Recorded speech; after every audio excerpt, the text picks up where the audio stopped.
Okay, good morning. Here we go, finishing up the parak. 74b.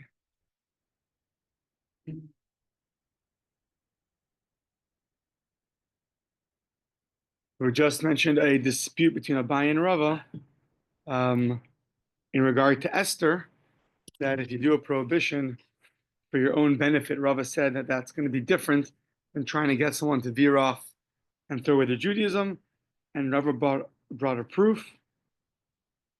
Okay, so now, Bo Mine, 3, 6, 9 lines from the bottom. Bo Mine, Mayor of Ami. So now, up until now, we've been speaking about a Jew. A Jew is commanded on Kiddush Hashem, sanctifying God's name and not profaning His name. So what about someone who keeps the 7 as B'nai Noah, a Noahide, someone good, righteous non-Jew, keeps the 7 mitzvahs, believes in God? What about him? Bo minei Rav Ami ben Noach mitzvah Kiddush Hashem. Oh, ein mitzvah Kiddush Hashem. Is he also commanded on this mitzvah of sanctifying God's name or not? Amar Abai Tashma. Let's see a proof. Sheva mitzvahs nitztavu b'nei Noach. It says 7 mitzvahs they were commanded in. V'im Isa, and if it's really true that they're commanded in sanctifying God's name, Tamni Havyon, it should be 8 mitzvahs, not 7. So maybe proof from there that they're not commanded in Kiddush Hashem. Amar le Rava, no. Inhu v'kol abizrayu. They're commanded in their mitzvahs and everything which is related to their mitzvahs. They're all their derivatives. So Kiddush Hashem is also it's also relevant to their mitzvahs because they have mitzvah of I guess believing in God and so and how they translate Rava and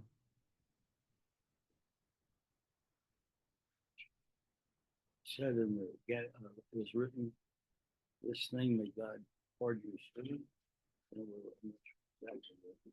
Actually, we are right here. All the ancillaries. Yeah.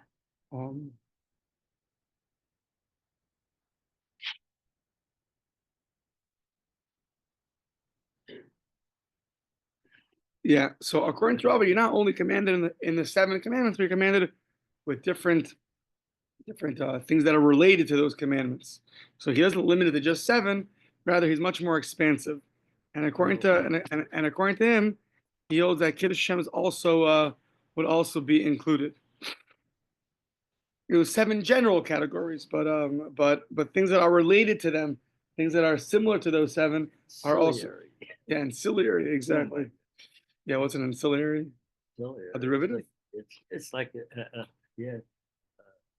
derivative or secondary thing. Yeah. Secondary thing, yeah. Primary. So you have the primary, and then you have the secondary. So therefore, Kiddush Hashem would be included. Okay. Fine. My Havi Allah. So what's the conclusion? Is it Ben Noach commanded or not commanded? Amr of Adabar Ava, Amr Beirav, Ksiv, Lidav, so traveling over to Malachim Beis, and Naaman there decided that he's not going to worship idols anymore. And Elisha told him, for this matter, Hashem has forgiven you. For what? Doni Beis Rimmon. He went into the house of Rimmon. That he seemed to have bowed down to an idol. So he told him that Hashem has forgiven you for this. So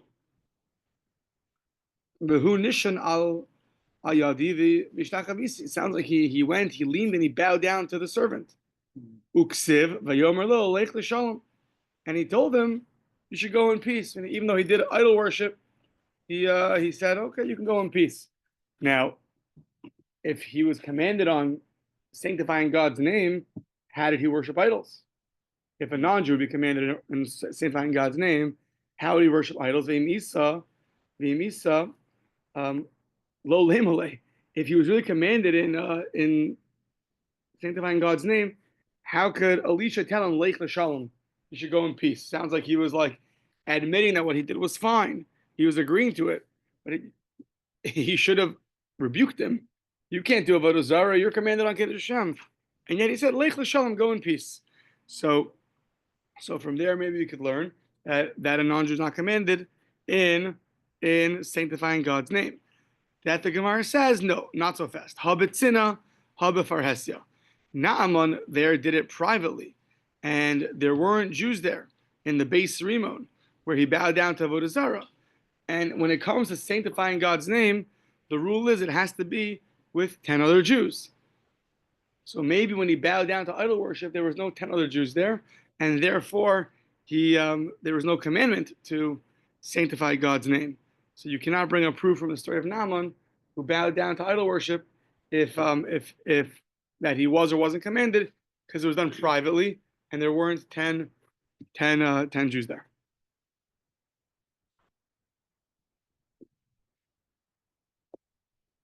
Okay, now here comes a very interesting story. Amar Rav Yehuda Amar Rav, related to our prohibition of illicit relations. You have to give up your life for it. So illicit relations and maybe also their derivations. Let's see. Amar Rav Yehuda Amar Rav, Maisa ba'adam echad shenasan einav b'isha. So literally a guy became lovesick for a woman. Literally lovesick. Meaning he became sick. He became obsessed. Heart became obsessed. Okay, v'halivo tina. So he got so obsessed with this lady that he was mamish getting sick. He didn't know what to do. She went to the doctor. Imagine when the doctor said, "What are you here for?" I'm lovesick. So ubo v'sholu l'rofim. He went to ask the doctor what to do. V'amru, and they said, "Ein lo takana acha tibolo." Until he goes and has relations with her, he's not going to get better. So amru chacham, and the chacham said, "Too bad. Yomus v'al tibolo. You have to die. You can't have illicit relations." So what about Talmud lefan of Aruma? What if she just stands in front of him naked? Would that be sufficient for him? So they said, nope, you have to rather kill yourself. Yamos val Talmud lefan of Aruma. Meaning, not only having illicit relations, but it sounds like even the derivative of that, even things that are in the category of illicit relations, are also one is commanded to give up their life, at least according to this. So, yeah. To saper imo ma'achrei together. Sounds like if she speaks to him, I'm not sure if she's clothed or not clothed. Speaks to him from behind a barrier, no, yomos v'lo tesaper imo. She can't do that. Better he die. So, yeah. So now, pligi bar Rav Yaakov bar Idi Rav Shmuel bar Nachmani. So Rav Yaakov and Rav Shmuel argue who was this lady. Chad amar ish haisa. She was a married lady. V'chad amar pnuya haisa. And sometimes she was a single lady. So Bishmal Amandamar is Haisa Shapir. If she was married, everything is good, because anything that's involving illicit relations or their derivatives is not going to be allowed. And Lamandamar Pnuya Haisa, like my Kulehai, what's the big deal? We mentioned yesterday. She's single. Okay, so she's single. So that's not one of the big three. That's not an illicit relation. So Rav Papa Omar Mishum Pegam Mishpacha. It would be a tremendous denigration to the family. That's why they didn't allow him to do this. Rav Acha, Breder of Ikamar, Kidei Shel Yud Benosis So Prutzas Berayas. They're making a fence. We didn't want, they're nervous that women are going to become promiscuous. So therefore, if they would allow this, other women would learn from this and would also go find men and have relations with them. And that would cause to illicit relations, and that was inappropriate.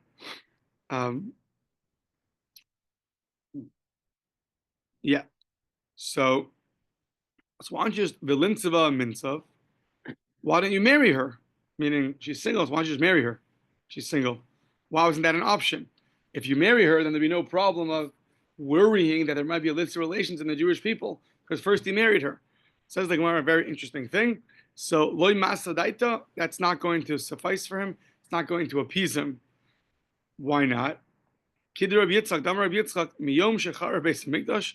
From the day the Beis Hamikdash was destroyed, nitla tambia, sounds like the full enjoyment of relations was taken, v'nitna la'ovrei avera, and it was given to the transgressors.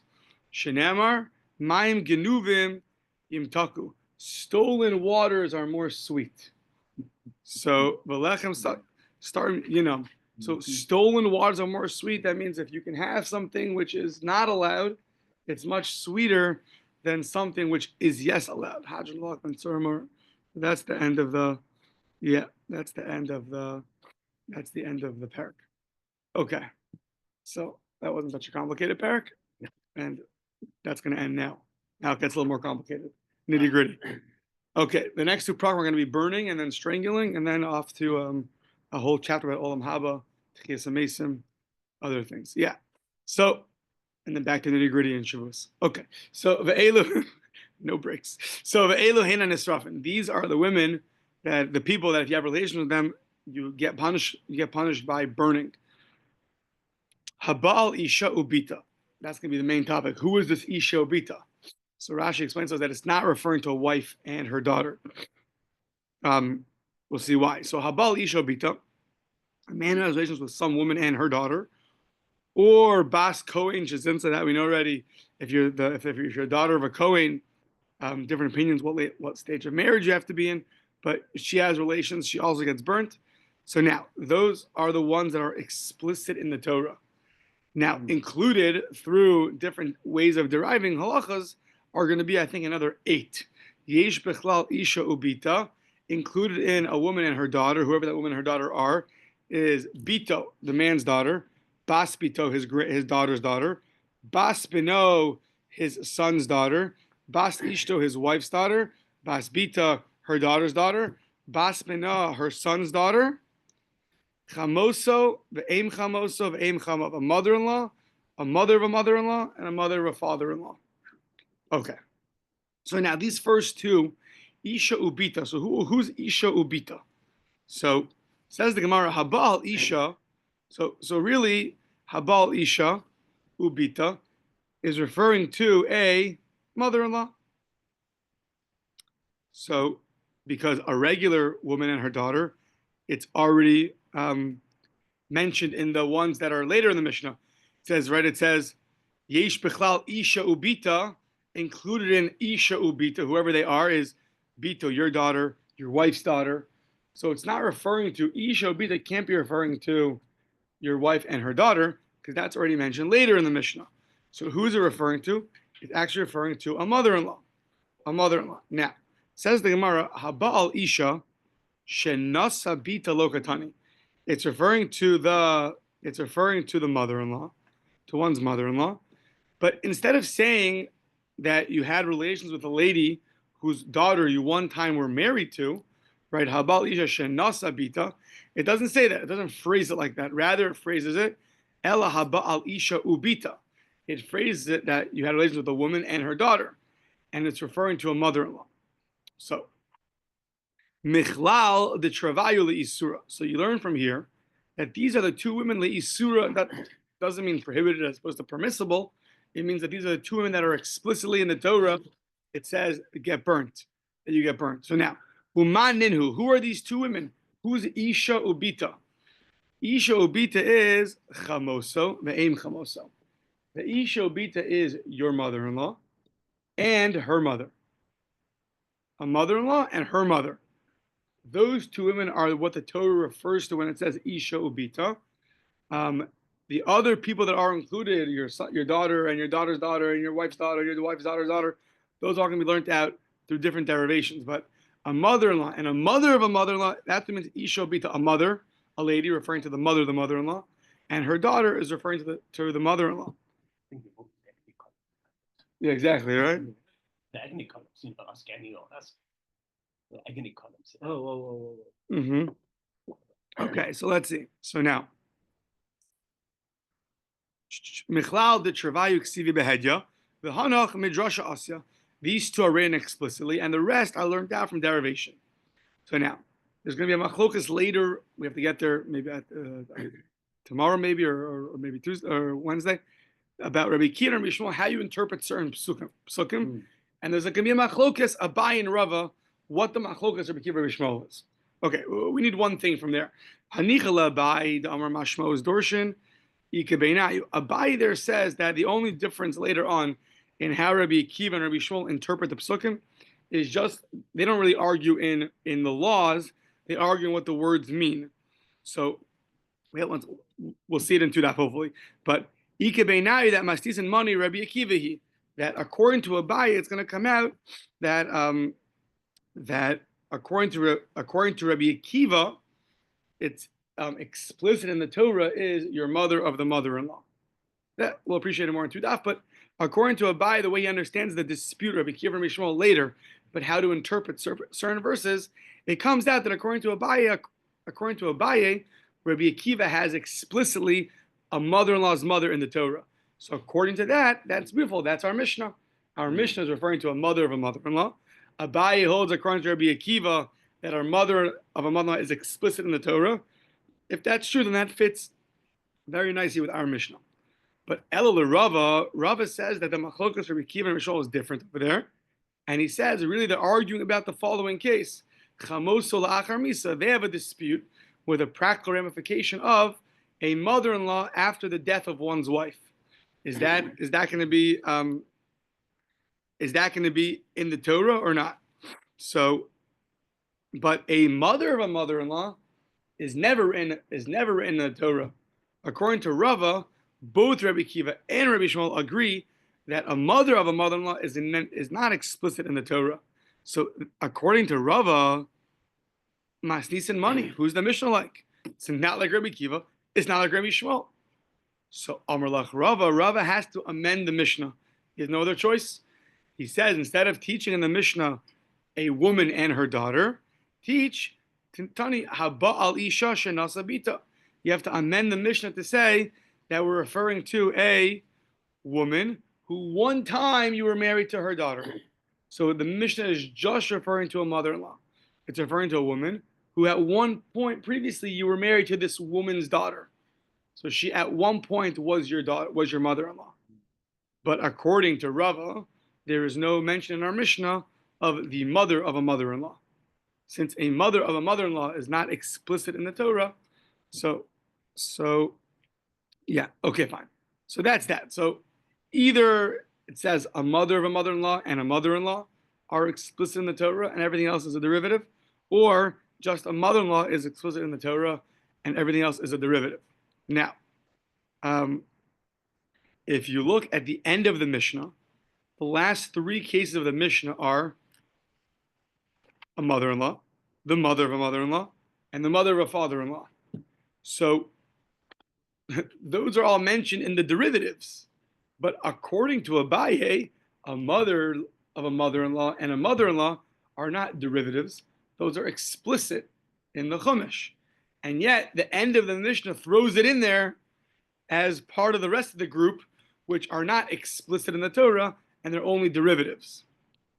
Yeah? Meaning our Mishnah has two categories. Ones that are explicit in the Torah, and ones that are going to be derived from different methods of derivation. So the last three is a mother of a mother-in-law, a mother-in-law, and a mother of a father-in-law. Two of those three are explicit in the Torah. So says the Gemara, Yesh la'Abaye, what's with Abaye? I did the kabayi lemisna aim chamav. Abaye says, since we're going to teach, we came to teach that one of the derivatives is the mother of a father-in-law, we threw in the other two also. Taninami chamoso ve'aim chamoso. But not that those aren't explicit, they were just thrown in with the bunch. It's like its own category of in-laws. They put it together as probably easier to remember, or to memorize it to a tune. So fine. So now Rava, what's with Rava? According to Rava, only a mother-in-law is explicit in the Torah, and yet it's mentioned again. So according to Rava, I did the kabbalah misna aim chamav aim chamoso, kaninami chamoso. According to Rava, it's a little easier. A mother of a mother-in-law and a mother of a father-in-law are two of the derivatives. Once it mentioned those two in-laws, it threw in the mother-in-law also. So each, according to Abaye and Rava, there's something extra at the end of the Mishnah. Depending on how you learn the first part of the Mishnah, you'll understand what's extra at the end of the Mishnah. Okay, that was the easy part. So now, okay, let's see. It's funny, yesterday I remembered that this gave me nightmares years ago. And I was right. So let's see. So, or not scaring anybody, it's going to be fine. Minani Mili. So how do you know, where do you learn out all these halachas from? What's your source? So now, All the illicit relations are mentioned in two parts in the Torah, coming up in, I don't know, a few months. Acharemos and Kedoshim. 18th chapter and 20th chapter of Leviticus, of Vayikra. So, I'm not even sure what Leviticus means, but whatever, Vayikra, yeah.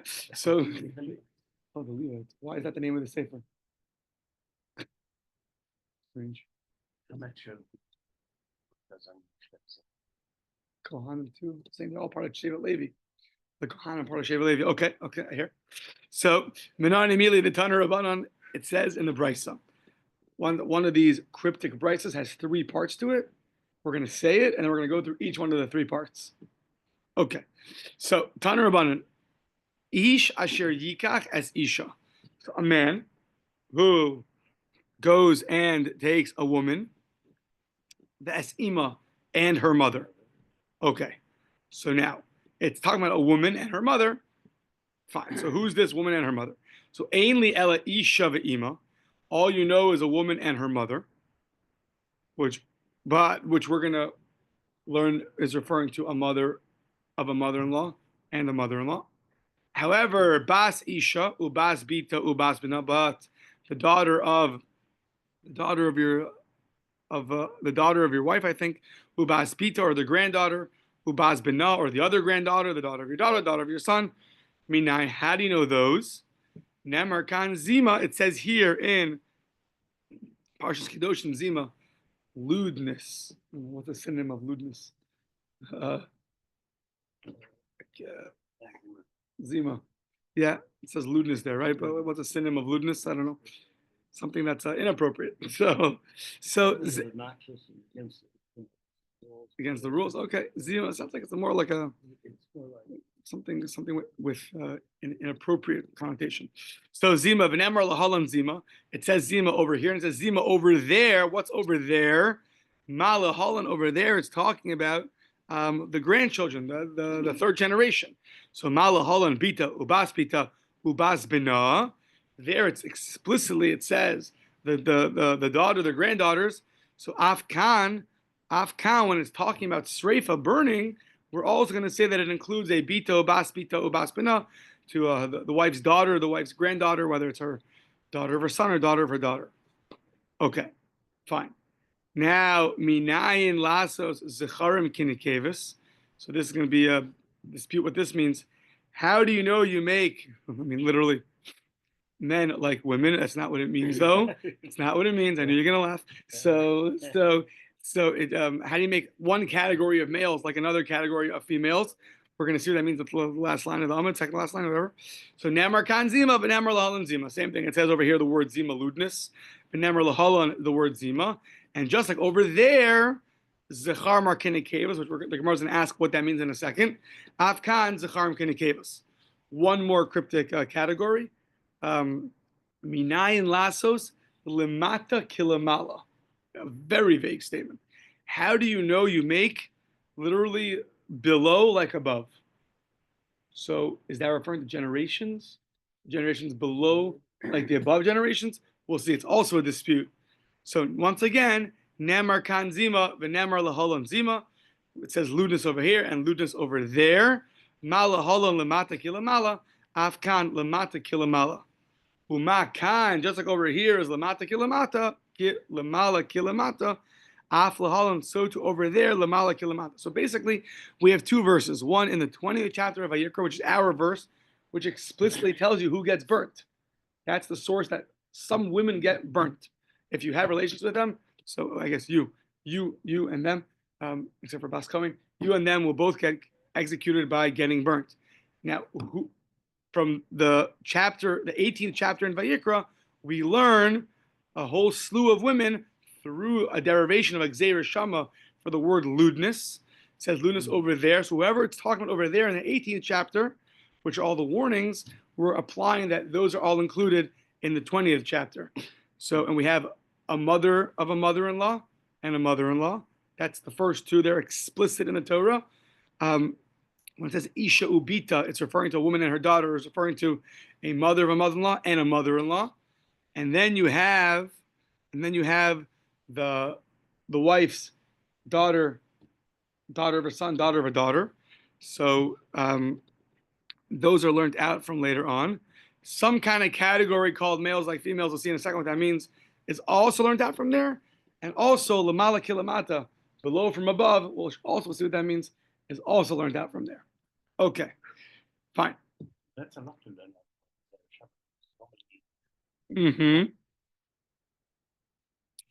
So, yeah, that's a good question. I'm assuming that it says zima. So, whatever you can pull out of that pasuk, whatever you pull will apply to our zima. Because in that verse itself, it mentions so many different women. So to limit zima to one woman, how do you choose? Bas bita but not bas bina? It says both of them over there. So, yeah, okay. Yeah, good question. So Amar Mar, so now going back. Minayin lasos zicharim kinikevos. So you're making males like females. What does that mean? Ma'i zicharim kinikevos. So what does that mean? So ilema, what it means is, maybe you'll tell me, bas bina, the daughter of a son, will be kibas pita, will be like the daughter of a daughter. Maybe that's what it is. So that's like males like females, meaning the daughter of the son will be like the daughter of a daughter. Says the Gemara, you don't need a derivation for that. Those are bahadi hadadi ka'asim. They're already learned out from each other. They're already you don't need a Gzeir Shava for that. Sorry, we already learned them out of a Gzeir Shava of Zima Zima. So that's already included. It says over there in the 18th chapter, the daughter of a son, the daughter of a daughter. They're both learned out. So that can't be what that other part of the Bryce is referring to. So what is the other part of the Bryce referring to?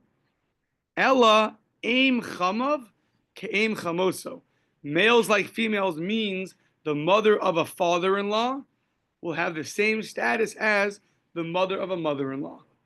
Mother of a mother-in-law is explicit. Mother of father-in-law is not explicit. You learn that one from the other. Okay. Says the Gemara, no, can't be. Why?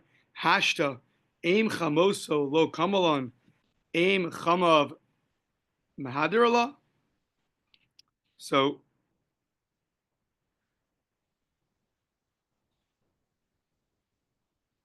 so we a little bit jumped the gun. This idea that when it says a woman by the section referring to burning, that woman is referring to the mother of a mother-in-law, we haven't yet learned out that that's what it means. It says the Gemara, you haven't told us that yet. So now to tell me that we're comparing a mother of a father-in-law to a mother of a mother-in-law when we haven't yet learned that the word isha in the pasuk is referring to a mother of a mother-in-law is jumping the gun a little bit, and therefore that can't be what it means. Simple understanding of isha in the pasuk is referring to a woman, meaning your wife. So even though we're going to change and say it's first to a mother of a mother-in-law, but since right now we haven't explained that the lady in the verse when it comes to burning, it says isha, a woman, is referring to the mother of your mother-in-law. So therefore, it's hard to say that we're going to compare now the mother of a father-in-law to the mother of a mother-in-law. So back to this drawing board. What does it mean, males like females? What is that? There's a long footnote about all that. Yeah, it's saying it's what to keep you busy with today. Yeah. Okay, Amar Abaye. There's probably gonna be a lot of long footnotes coming up because there's a lot of long Rashis coming up. So, yeah, Amar Abaye, Haki Kamar. Okay, this is what it means. Minayin la'asos she'er. So she'er is always referring to a close relative. La'asos she'er haba mimenu, a relative coming from you. Ki she'er haba mimena, like a relative coming from her, meaning your wife. So,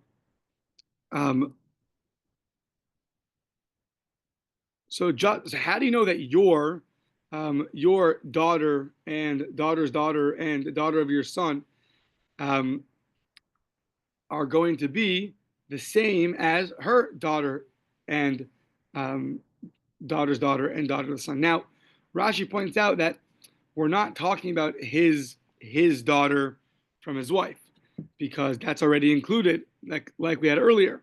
So Rashi understands that it's referring to a guy raped a woman and had a daughter from there, and that daughter had a daughter, or he raped a woman and had a son from that marriage, from that rape, and that son had a daughter. So those are still considered his blood relatives, and he's prohibited to them. So how do you know that they're like that her children are going to be similar to his descendants? So that Abaye says, Namar kan zima v'namar lahalan zima, and that's what it says. You learn zima zima. Over there, it's referring to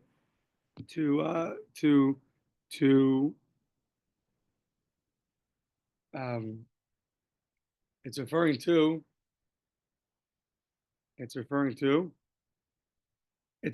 her relatives, her daughter's daughter, her daughter's son.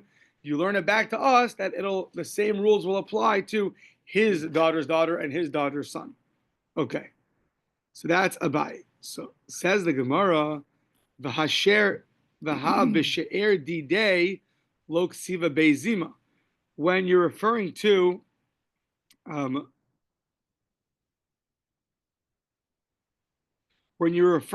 the verse that's referring to his own blood relatives, in that verse it doesn't say zima. The fact that we learn his own relatives, in that verse itself, it doesn't say zima. Which verse is that? Ervas Bas Bincha here in 1810. Ervas Bas Bincha or Bas Bitcha. In that verse prohibiting his blood relatives, his grandchildren, his daughter, his daughter of his son, daughter of his daughter, it never says zima there. And the Brisa says that we're learning two things out from the word zima. So Amar Rava, Amar Rav Yitzchak, Bar Abudimi, Asya Heina, Asya Zima Zima. So one of these like a 4-step Zerishavas that you're going to learn the words Heina, and from there you're going to learn out that really his descendants are compared to her descendants. Once we have that comparison, now you learn Asya Zima Zima,